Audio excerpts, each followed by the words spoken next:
Hi, my name is Lauren Paul. I'm originally from Evansville, Wisconsin, but these days I live in Omaha, Nebraska. I graduated from UW Green Bay in 2019 with my bachelor's in vocal performance, and then I got my master's of music in vocal performance from the University of South Dakota in 2023.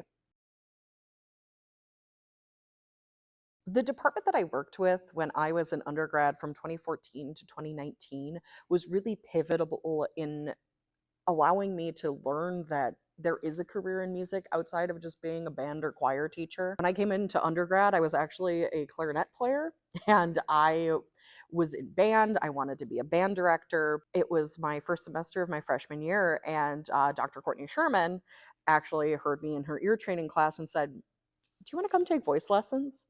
And I said, "Yeah, I've actually always wanted to, so let's do this." By the end of my sophomore year, I knew that I wanted to do vocal performance. And with her encouraging me and fostering me to learn more about voice, specifically in an environment where vocal science was at the forefront of her teaching methods, it really helped me to learn how to utilize my instrument in a healthy way, which is already helping my career immensely.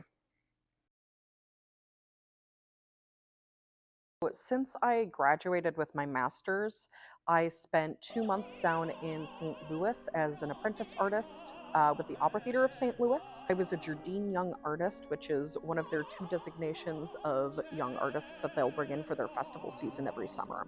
There, I was responsible for having two roles learned so that I could cover these roles in a couple of their shows, and I was also involved in the chorus of La Boheme with them.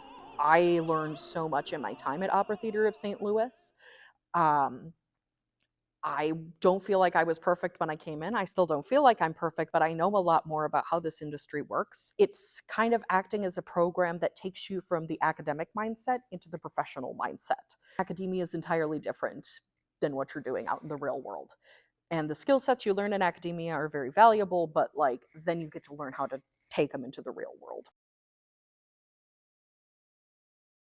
I was really flattered and honored when they invited me to join the class for this year. And it means a lot to me because in this industry, 30 is kind of one of those markers for are you going to make it or are you not going to make it? I'm accomplishing really good things in the opera field, and it's really nice to see that recognition from, other areas that aren't just the industry itself. Got really into music, particularly classical music, when I was a child. My dad was the biggest reason that I am into all of this. My dad, if he were still alive today, would be 81 years old.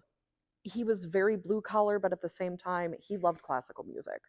You would call him for a ride home from school and he'd be like, he's got the phone right next to his music and he picks up the phone and he's like, "What's up?" And you just like hear Brahms playing really loudly in the background, or Bach or Beethoven or somebody of that matter. It was really a bonding experience for us. Opera is something he also introduced me to. The first time I saw an opera was in, God, I think 2010 or 2011. We went to go see La Boheme, which was his favorite opera in the world, and it had the like most glorious music in the world, as he would say. I really started to think more about vocal music after I saw that. There's so much more to vocal music than just singing in choir or singing one of the 24 Italian art songs for solo and ensemble. There's this whole world of drama and just telling stories with music. I was interested in doing opera when I was younger, but that whole time my dad was super into me playing clarinet. I was super into it too. I thought it was going to be a band director. We were super gung ho about it. And then he died my freshman year of college, like about 2 months in. At that point in time, I realized I need to start kind of like living my life for me. But also, I wanted to honor my dad. From that point on, I felt that vocal music was where I really felt myself coming alive and where there was a true passion. I do a lot of this to honor my dad and to just kind of make him proud. Currently preparing to go down and sing a couple of roles with Sarasota Opera as a studio artist starting in January, and I will be making my debut with Opera Omaha in June of 2025 as Rita the Rat in Fantastic Mr. Fox. For everybody in the opera industry, the goal is to sing at the Met, to sing at the Chicago Lyric, but really, I want to champion the field of opera and to be that singer from the Midwest.